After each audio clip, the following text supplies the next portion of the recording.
Organic Pure Black Soy ni bukan sahaja perempuan, lelaki, dewasa boleh minum. Budak pun boleh minum. So sekarang I nak bagi I punya anak minum. 2 anak nak original punya. 1 nak koko punya. Semua ini tanpa gula. Letak peti sejuk. Minum memang sangat sedap. Okey, Along nak apa? Original.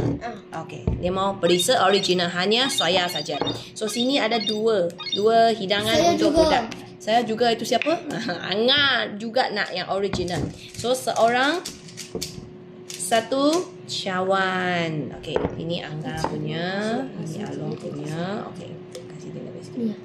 Okay. Nah, Yeah, thank you. nah. Thanks you very much. Ini 走回去，我说你 Alang mau apa?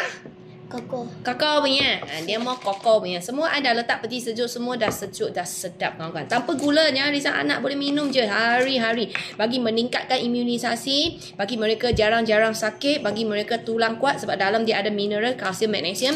Bagi mereka tumbuh baik sebab ada protein sekali. Dan juga fiber. Tak buat mereka sembelih. Yang tak makan sayur punya, mai kasih minum soy ini. So boleh jadi perisa original, perisa koko, ke perisa kopi sekali. Nah.